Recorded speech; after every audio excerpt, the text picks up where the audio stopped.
What's up, kids? Good morning. Sorry I'm not fancied up yet. Just got back from a run.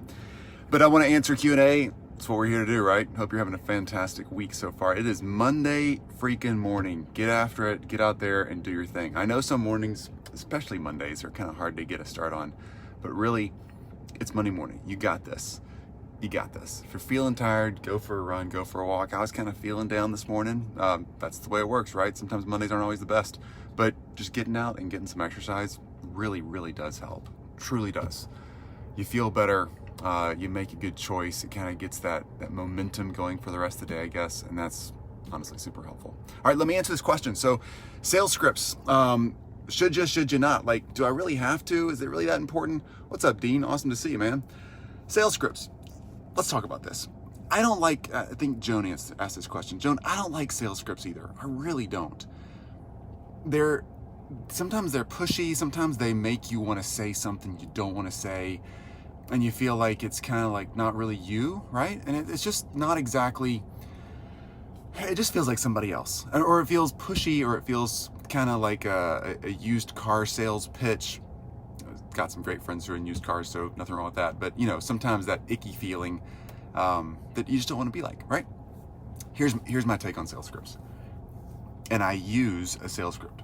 Hey Ronald, what's up? Good to see you, man. I use sales scripts, and here's why. Because I use the pattern, not the words. All right. So when you look at a sales script, Joan, think about the pattern that's there, and not like the one-liners you have to put down. Okay.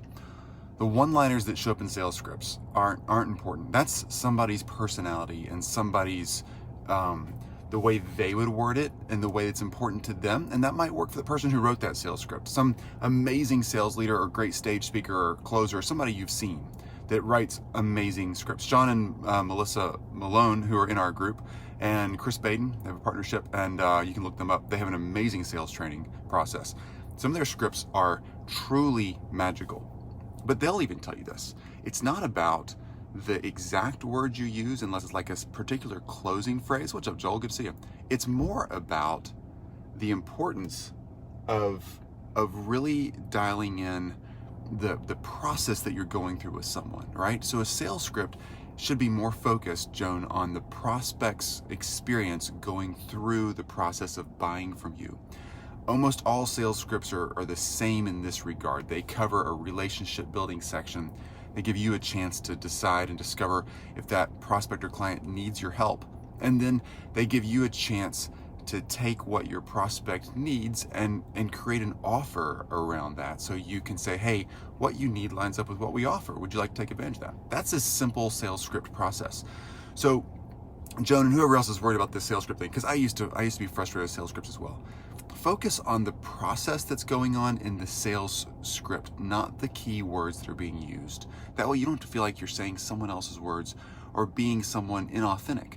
So yes, a sales process is important. Most people call it a sales script, but it's really not the words as much as it is the foundation, the structure. Think of it like a railroad track, and you have all those little railroad ties going down the path, right? You have those two rails you're running on. It's really not about every little piece of rock and gravel that's around the railroad. It's about those major railroad ties that keep that train on track. It's that step-by-step process. Joel, agreed. General idea of script is good. Tweak your style, yeah, and the client's needs. Yeah, Joel, exactly. My sales script that I use for selling our agency services, like to surgeons, we sell full service communication and PR, marketing, all that kind of stuff to surgeons. And my sales script there, the one that me and my team use, is I think a combination of 14 or so sales scripts. It's really deep, and it's been there for a long time. And we constantly change it and add to it, believe it or not. But the foundational core of it never changes. We change things in the way we would say things, discovery questions we would ask, things that matter, like because 2020 was different for a lot of our clients, like yours, just like 2021 is different now. 2019 was different. You got to change the little pieces of a sales script, but you got to stay with that big, structured foundational setup. So, Joan, back to your question. Are sales scripts important? You don't like them. Do you have to use them? Same, I don't like them either. And yes, I use a sales script every day. What's up, Jack? Awesome to see you. Jack's a great example of this. Jack is a stage performer, like a stage seller. Jack, I'm using the word performer, and I mean that in all the professional sense. Jack is a sales professional speaking from stage. If you want to learn how to speak on the stage and sell from the stage, talk to Jack.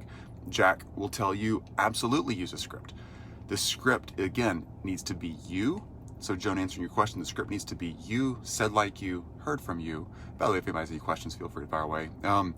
And it doesn't need to be, though, feeling like somebody else. But Joan, you do need to follow a series of steps that guide a conversation in a way that you can build a relationship with someone, you can find out who they are and what they need, and you can actually see if there's a legit opportunity for you to offer your services, and then a structure for you to offer those services, okay? If you're a coach, if you're selling a mastermind, if you're selling done-for-you services, whatever you're selling, that process is important. It really, really, really is important, because the process allows, let's think of it this way. Jack, you like the word performer? I know, right? I'm not opposed to that either. I want to be a performer. So Joan, the process, think of it this way. When, just put it in a human relationship standpoint, like a personal relationship, not business relationships. When you're in a process, like you're meeting someone for the first time, right? You're out at a party. Oh boy, parties. Can't wait to go back to parties soon. I'm so ready to see friends and hang out with lots of people and go to live concerts and all that kind of stuff. You know, when you're at a party and you meet somebody, you think, oh, I'd love to get to know them a little better. You're like looking at them as a potential date, right? Same with business, right? You're getting to know a prospect, looking at them as a potential client. Well, human relationship patterns personally are no different than they are in business, okay? We're just people, no matter where we are. So ultimately, having that personal relationship and saying, wow, I'd like to get to know that person. Maybe they'd be somebody I'd like to date someday. Walking up to them and introducing yourself and getting to know them, that relationship building piece, would be weird if you said, hey, let's get to know each other so we might figure out if we want to get married someday. Because, I mean, I don't know. Marriage might work for us. No, that's too fast, too far, too quickly, right? You got to build a relationship. Hey, how you doing? You got to get to know them. And you got to find out what they're about. That discovery phase in a sales call is a lot like the discovery phase in a personal relationship. It's getting to know somebody else. What are their interests? What do they like doing? What do you like doing? Just kind of building a real relationship, getting to know them, their needs, their desires, their wants, what their goals are in life, all kind of stuff that's early stage relationship, and honestly, even late stage relationship. I've been married for 22 years now to this girl, Jill, that I just love so much, and I'm constantly learning about her. I think that's so cool. We're deep people, right? So we're always in that discovery phase, but rushing those personal relationships, even through the discovery, and then realizing, oh my gosh, that person likes the movies I like. Boom. You want to get married? No, that's still creepy, right? Same with a sales process. Just because they say they might have a need that you can fix doesn't mean you immediately can offer and go for the close. What it means is that there's an open door there. So find out a little more and see if they're in a place where that would make sense for them to be even more engaged in what you're doing. Go on a first date. That's a good discovery call. And then if that first date leads into something more, keep seeing what's right for them and you, but make sure that relationship pattern plays them. Now, I'm not trying to overplay this whole personal relationship to business relationship thing, but it's the freaking same thing, okay? We're people. We're just people. And when we treat our business relationships with the same dignity and trust and relational progression that we treat our personal relationships with, that's what makes business relationships feel right. And sometimes the sales process, if you're following one, it sometimes feels stiff and rigged because someone's trying to force a pattern too fast. What's up, Noel? Hey, great to see you. It's hard to force a pattern, and you just want to make sure you stay with a pattern that's there, that keeps you and that relationship on track, going the right direction.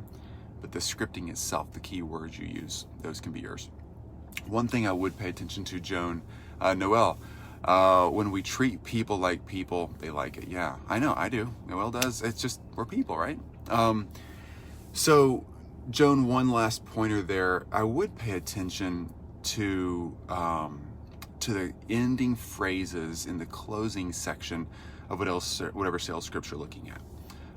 Those closing phrases and how to like handle an objection and then come back to an offer and asking someone if they'd like to take advantage of the opportunity you have, those key phrases when you're getting to the close really do matter. Those are the few parts in any sales script that you don't want to make them cheesy, still tweak them and make them yours, but really lean in on the sales expert you're working with to make sure that set of key phrases and key closing opportunities really make sense, because key closing phrases do help a close. They really do. And particularly when there's objection handling going on a close, it's really, what's up, Ronald? It's really important. Good to see you again. You're here a minute ago. Back and forth, right? I do the same thing. So it's really important to have those key closing phrases lined up. And as you handle an objection, let's say somebody asks about money, and you're like, hey, I totally understand that question, and let's work out a payment situation or whatever you got. And then coming back to that same closing question, is that something you'd like to do? Would you like to start now? There's key closing phrases that are important depending on what you're selling.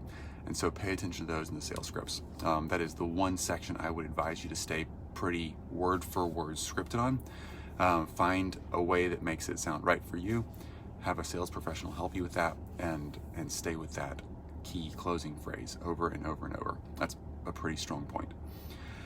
Well, kids, Noelle, so helpful. You really help us with ours. Oh, I'm so glad. Would this be helpful to you? Yeah. Would this be helpful to you? That's a great closing line right now. So Noelle, great example. If Noelle's closing, I think that's okay. I think that no script works as well. It takes longer because it's not controlled. Yeah, it's a choice we make. Yeah, Jack, great comment. So bottom line is, I'm gonna go back to Noelle's comment there. Would this be helpful for you? That's a really good closing phrase right there. It really is. It opens a door, and it allows a phrase like that.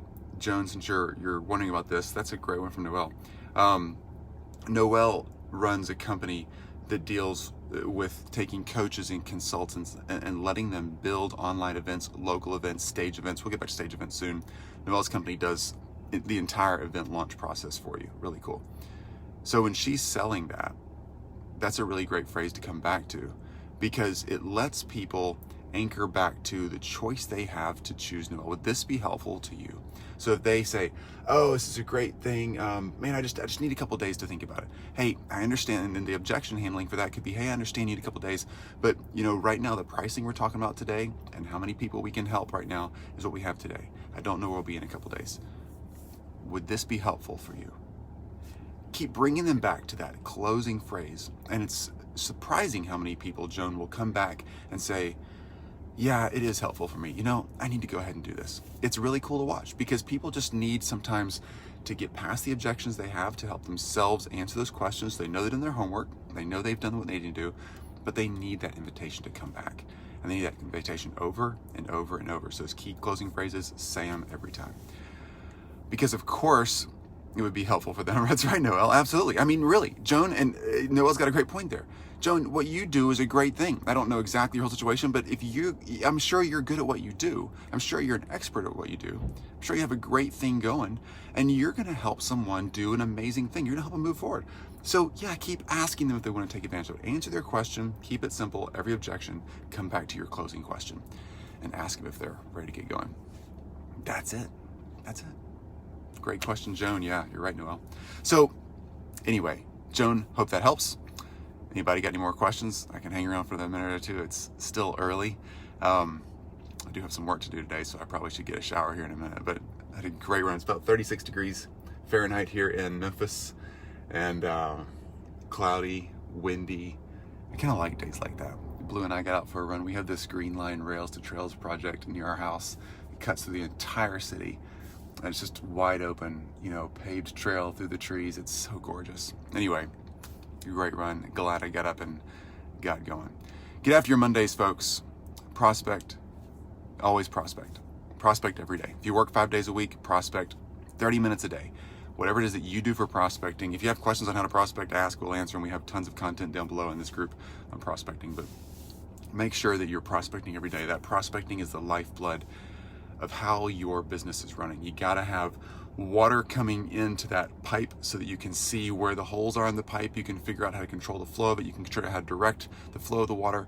The prospecting is like water coming into that pipe, so you have something to work with. No prospects means you might not be closing, you might not have the workflow you want, you might not have the cash flow you want, but it all starts at prospecting, and then you can work with how to close, then how to get the workflow done, and how to build your agency, how to build the model you're building, how to take on more coaching clients, whatever you're doing. Ronald, it's freaking 5 degrees there. Oh my gosh, Ronald, where are you? And why do you live there? I bet it's cold at Noelle's house too. She's up in Canada. Cool. So bottom line is, guys, get after your Monday. You got this. Like, you freaking got this. What you have to offer the people around you. And sorry, I got kids, teenagers, right? I got teenagers leaving the house in their cars, going to work. Oh my gosh, it's scary. Having teenagers driving is scary. If you live in Memphis, be glad you don't live in Memphis. Yeah, you. Jack, 88 here. I know, Jack, down in South America, dude. I'm jealous. Looking forward to our call this afternoon, Noelle, as well. So glad you're in our group. It's great having you around. It really is so much fun getting to know you and Charlene. Do your thing, guys. Get after your Monday. Prospect. Help people. Help people. People in 2021 need you more than ever before. It was a tough year last year for a lot of people. Might have been a tough year for you.